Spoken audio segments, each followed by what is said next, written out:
El sonido de la tormenta cortaba la noche como una sentencia. Rayos cruzaban el cielo del desierto, iluminando por segundos el viejo rancho de madera donde Tobias Redmond se había enterrado por casi una década. Allí, en medio del silencio, ensordecedor del aislamiento, vivió sus años como un fantasma, moviéndose entre rutinas precisas, rituales de dolor y recuerdos que prefería no tocar. La lluvia golpeaba con fuerza el techo de zinc y el viento aullaba entre las rendijas de las ventanas como si la misma naturaleza intentara arrancarlo de ese trance de supervivencia que él llamaba vida. Entonces llegaron los golpes. 3. Rápidos, urgentes, desesperados. Tobías quedó inmóvil. El rifle apoyado en la pared parecía más pesado que nunca. Nadie tocaba esa puerta. No allí, no a esa altitud. Su rancho era un punto ciego en el mapa, una cicatriz olvidada en las colinas del oeste. Quienquiera que estuviera del otro lado, no había llegado por error. Tomó el rifle. Amartilló. Se acercó despacio.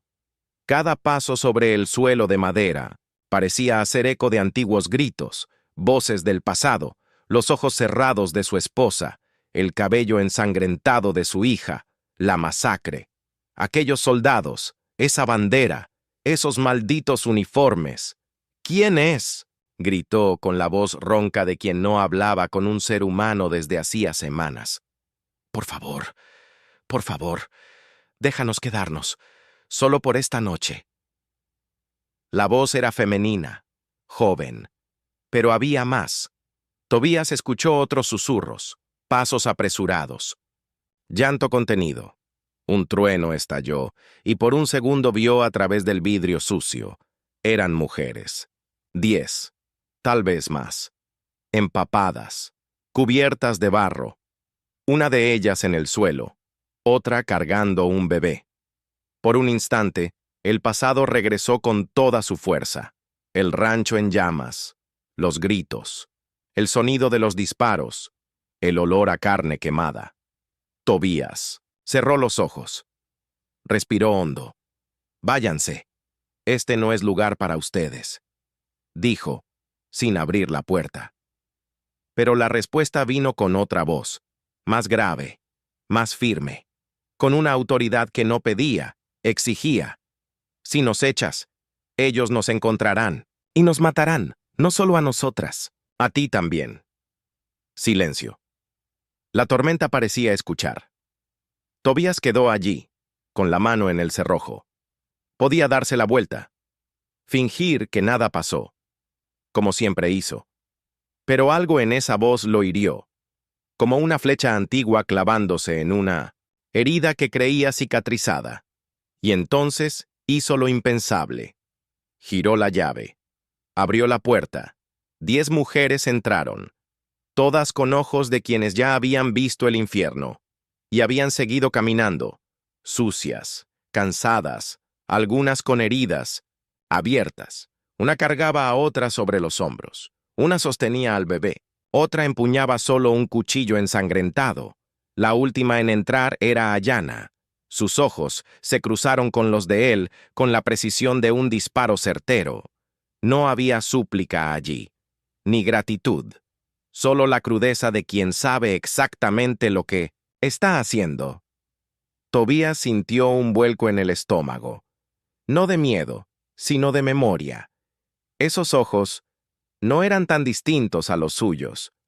«Gracias», dijo ella, pero no era un gracias común. Era como si dijera, «Ahora estamos ligados». Cerró la puerta. El silencio volvió, pero era otro. Un silencio habitado, lleno de presencias. Las mujeres se dispersaron como sombras silenciosas. Algunas se calentaban junto a la estufa de leña. Otras curaban heridas. Una hervía agua, otra remendaba ropas rasgadas. Ayanna, sin embargo, permaneció de pie, observando el ambiente como una general inspeccionando territorio enemigo. Tobías la miró hasta que finalmente habló. «¿Por qué vinieron aquí?» Ella tardó. Respondió como quien mide cada palabra. «Porque Escuché que aquí vivía un hombre que no soporta a los soldados. Tobías apretó la mandíbula. Eso es poco para arriesgar la vida de todas. Ayanna se acercó. Su rostro era duro como piedra, pero su mirada era una tormenta. ¿Qué le hicieron a tu familia? La pregunta lo golpeó como un puñetazo. No respondió. No hacía falta. Ayanna asintió. Sabía que había dado en el blanco. Entonces entiendes por qué estamos aquí. Ellos mataron a los nuestros también. Niños, embarazadas, mujeres que solo querían sembrar maíz y enterrar a sus muertos con dignidad. ¿Quién es? El capitán Morrison, el mismo hombre que arrasó tu aldea. Ahora caza a las que escaparon. Tobías guardó silencio. ¿Y por qué ustedes? ¿Por qué son tan importantes? Ayanna sacó un pequeño rollo de cuero de la cintura. Lo desenrolló sobre la mesa. Tobías se acercó. Era un mapa, mal dibujado, líneas torcidas, marcas en carbón. Pero en el centro, un símbolo, el escudo del ejército, y alrededor una red de nombres, fechas, lugares, asesinatos, saqueos, violaciones y firmas. Son registros, explicó Ayanna. Cosas que vimos, nombres de los que ordenaron, de los que encubrieron. Creen que nos mataron, pero no sabían que una de nosotras memorizó todo. Tobías pasó la mano sobre los registros como quien toca el fuego. La verdad allí cortaba, dolía, pero era imposible negarla. Esto basta para acabar con ellos. Ayanna asintió.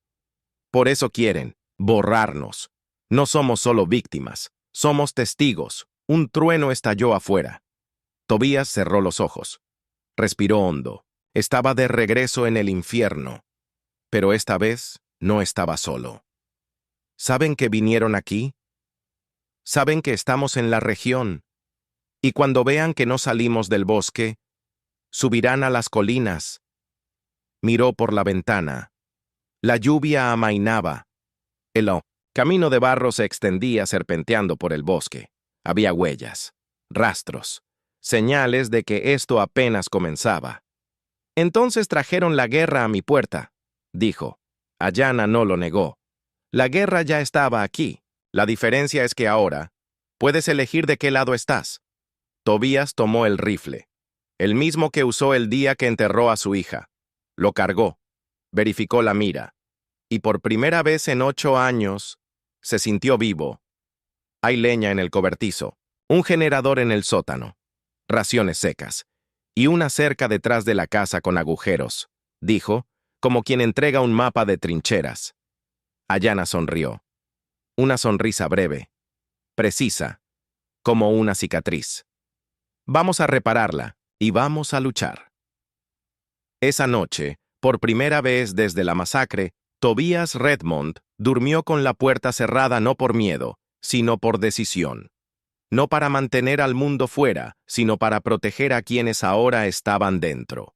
Y aunque la pesadilla apenas comenzaba, sabía que era mejor morir luchando con personas reales que vivir solo entre fantasmas. El amanecer llegó sin sol.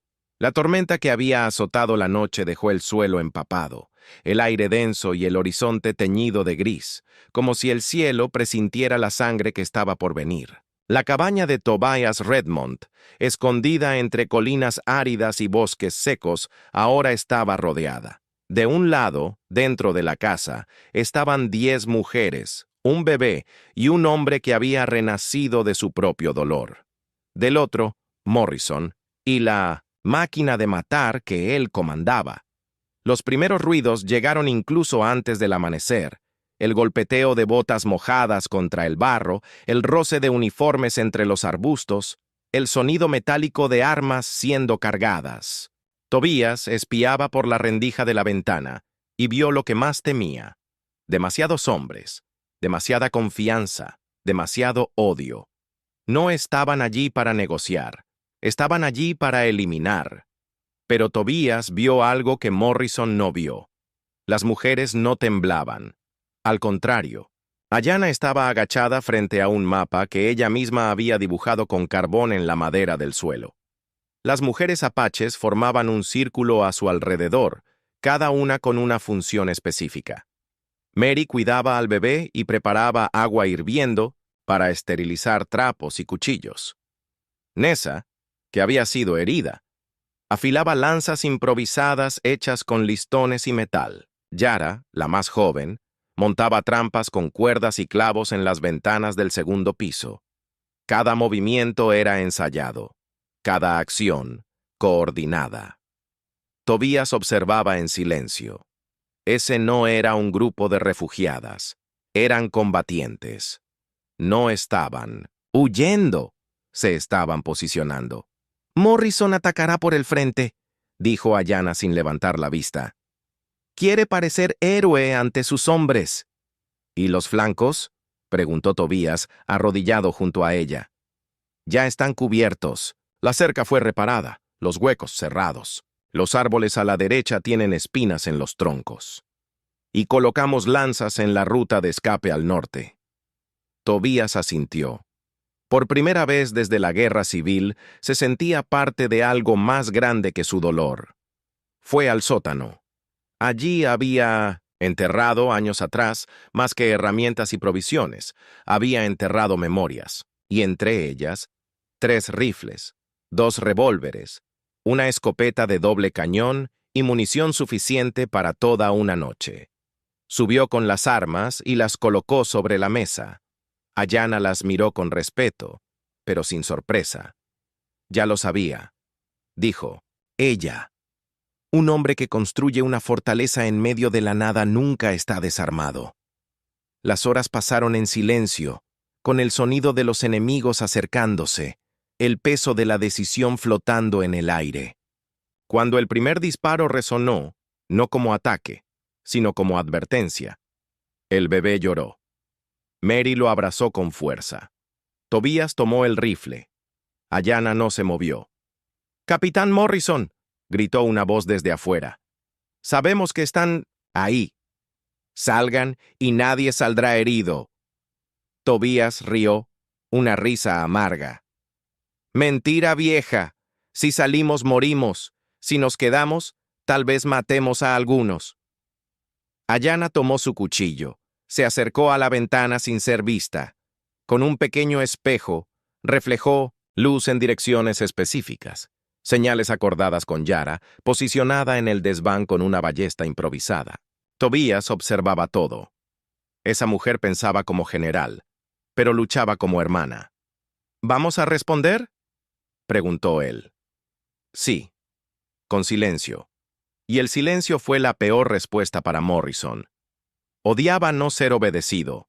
Gritó 2 veces más. Amenazó con incendiar la casa, destruirlo todo. Cuando se le acabó la paciencia, dio la orden. ¡Avancen! Fue como encender una mecha. 5 soldados avanzaron por el frente, por las ventanas y por el costado. No sabían que habían entrado en el terreno de la muerte. Se activó una trampa, lanzando estacas contra 2 de ellos. Otro pisó una cuerda que lo lanzó contra el tronco de un árbol. El cuarto recibió un disparo de Tobías en el pecho, y el quinto fue atrapado por Ayanna. Ella lo agarró por el cuello, clavó el cuchillo en la yugular y lo empujó hacia atrás, limpiando la hoja con la frialdad de quien ya ha hecho eso antes. Morrison observaba desde lejos, furioso, incrédulo. No eran mujeres indefensas. Eran fantasmas vengadores. Los ataques continuaron. Granadas de humo, gritos, ráfagas. La casa temblaba, pero la resistencia era feroz. Tobías derribaba enemigos, Bosé dice. El humo de los cuerpos quemaba el aire. La sangre empapaba el suelo aún encharcado por la tormenta de la noche anterior. Y cuando los primeros rayos del sol tocaron el campo de batalla silencioso, no trajeron alivio. Trajeron a Bradley. El coronel, montado sobre un caballo negro y rodeado de hombres armados hasta los dientes, observaba la cabaña a lo lejos. Sus ojos eran fríos, analíticos, y no mostraban sorpresa alguna por el fracaso de Morrison. Lo había anticipado. La diferencia era que ahora no venía a amenazar, Venía a exterminar. Están rodeados, dijo a su teniente. Y no saldrán vivos, a menos que entreguen a mi hijo, sí, su hijo. El joven soldado que intentó flanquear la casa de madrugada y fue capturado por Ayanna, desarmado, aún tratando de entender lo que sucedía. Ahora estaba atado en una esquina de la sala, los ojos desorbitados, el rostro manchado de barro y culpa. Tobías lo observaba con curiosidad. Ese chico no era un monstruo, era una pieza, puesta en el tablero sin conocer las reglas. Un peón que creía servir a un rey justo, cuando en realidad obedecía a un carnicero. ¿Cuál es tu nombre?, preguntó Tobías. Caleb Bradley. El silencio cayó como un trueno. Ayanna apretó la hoja contra su cuello, pero Tobías levantó la mano, no en señal de rendición, en señal de razonamiento. El hijo del coronel, murmuró. Ahora, todo tiene sentido. Ayanna quería justicia, quería venganza, pero Tobías veía algo más. Una grieta, un vínculo entre dos mundos, la oportunidad de romper el ciclo. ¿Sabías lo que hacía tu padre?, preguntó Tobías. Caleb dudó. Luego, negó con la cabeza. Yo pensaba que luchábamos contra insurgentes, que los apaches estaban armados contra los colonos, que eran violentos. Tobías se acercó. El fuego de la chimenea iluminaba solo la mitad de su rostro. Y ahora, veo niños muertos. Veo mujeres con marcas de látigo. Veo una casa convertida en trinchera porque nadie las protegió. Yo no lo sabía. Pues ahora lo sabes, dijo Ayanna con rabia. Y vas a morir sabiéndolo. Pero Tobías la detuvo. No, él puede hablar. Ayanna se giró, los ojos encendidos. Hablar públicamente. Si cuenta lo que vio, si revela lo que escuchó tras bambalinas, puede derrumbar la farsa de su padre. El imperio de mentiras se cae con una confesión sincera. Ella dudó. Observó al joven. Aún veía el uniforme enemigo. Pero había algo en sus ojos que la desarmaba. Miedo, sí, pero también arrepentimiento. Afuera, el cerco se estrechaba. Los hombres de Bradley rodeaban la casa en formación. Había artillería ligera, caballería y francotiradores en las colinas. Pero algo había cambiado. Estaban quietos. Esperaban. La orden del coronel era clara. Si mi hijo no sale, nadie sale. Tobías subió al desván y ondeó un paño blanco. No como rendición, sino como invitación. Llegó el mensajero, un soldado nervioso, con las manos cerca de la pistola.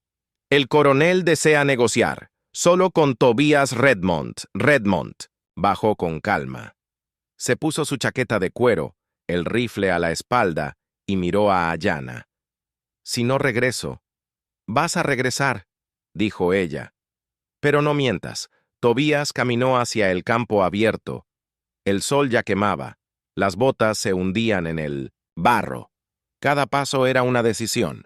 Cuando se detuvo frente a Bradley, el contraste era evidente. Un hombre marcado por cicatrices reales, el otro limpio como papel, pero sucio por dentro. Coronel. Redmond. Aún vivo, por lo visto. Su hijo está bien. Bradley no respondió. Quiere hablar, dijo Tobías. Y tal vez debería escucharlo. Bradley entrecerró los ojos. ¿Escuchar qué? ¿Tonterías sentimentales de un muchacho que se dejó capturar? ¿O la verdad de alguien que empieza a ver con claridad?, replicó Tobías. El coronel rió, frío. Como el acero.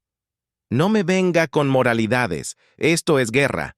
Y la guerra no es un tribunal. Aún así, su imperio se está desmoronando. Las autoridades federales ya siguen sus pasos.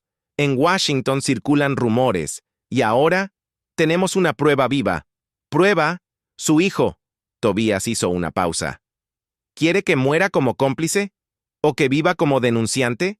Bradley no, respondió enseguida. Pero Tobías lo notó. Por primera vez, el coronel dudó. El muro tembló, no por amor, sino por instinto de autoprotección. Mientras tanto, dentro de la casa, Ayanna reunía a las mujeres. Si ellos invaden, será el final, dijo. Pero tal vez, por primera vez, el mundo nos esté mirando. Mary acunaba al bebé. Las otras reforzaban las barricadas. Caleb, aún atado, murmuró: «Puedo hablar, si me dan voz». «La tendrás», respondió Ayanna.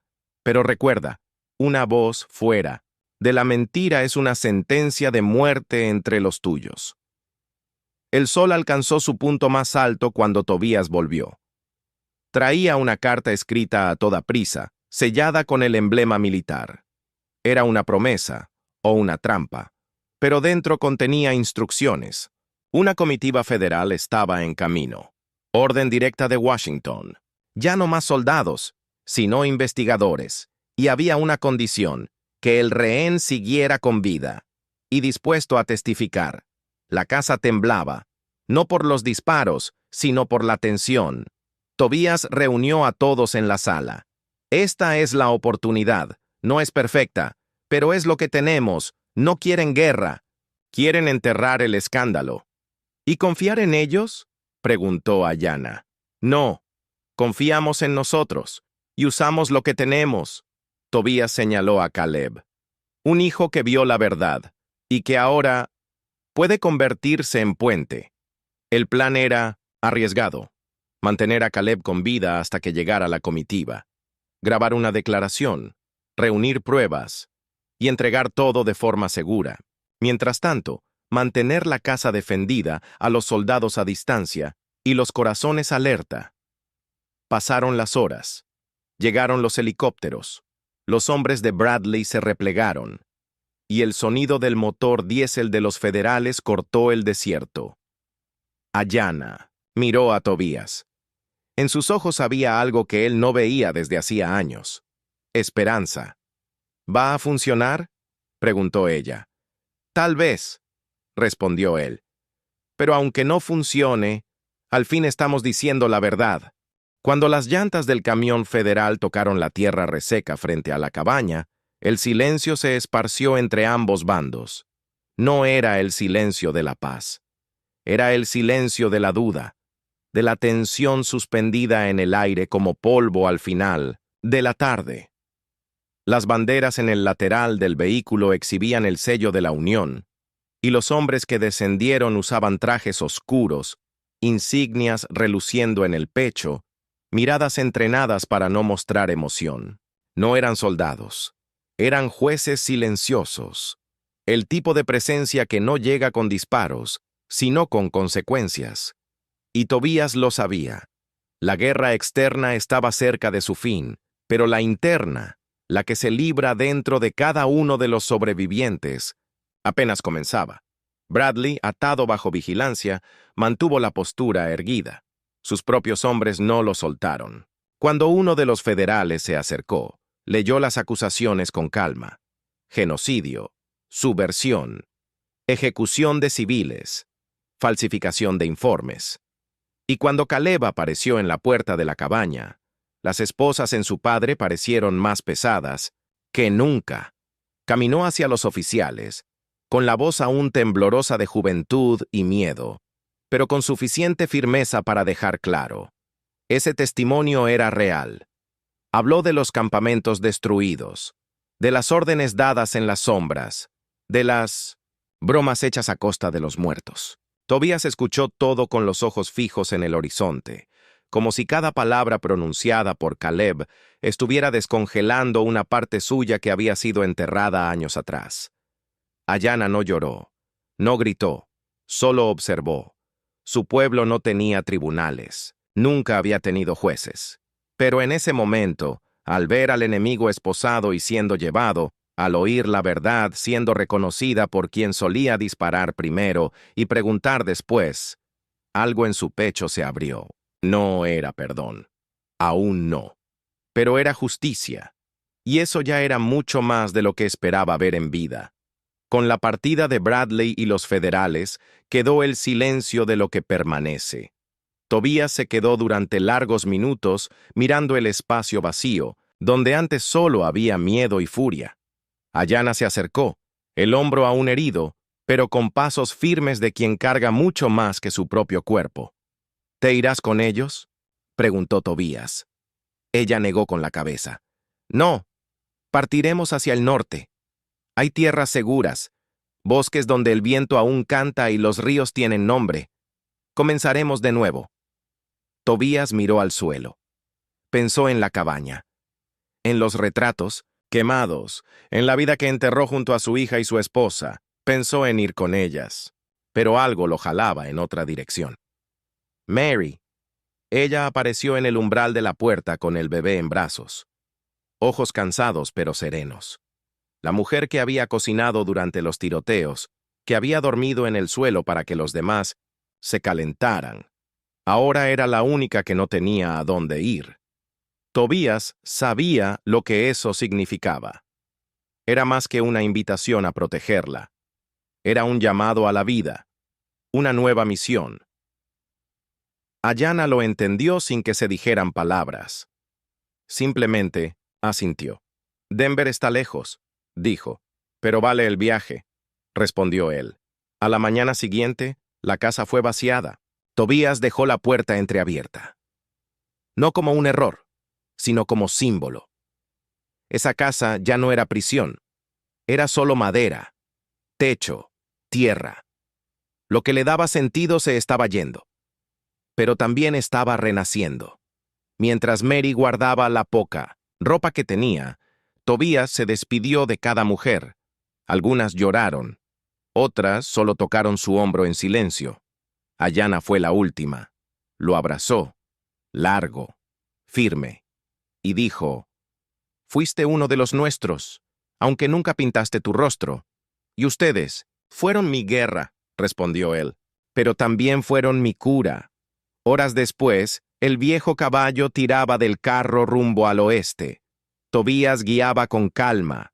Mary a su lado, el bebé dormido entre ellos. En el camino, cruzaron campos quemados, árboles solitarios, fantasmas de batallas antiguas. Pero en cada curva, el camino parecía menos pesado.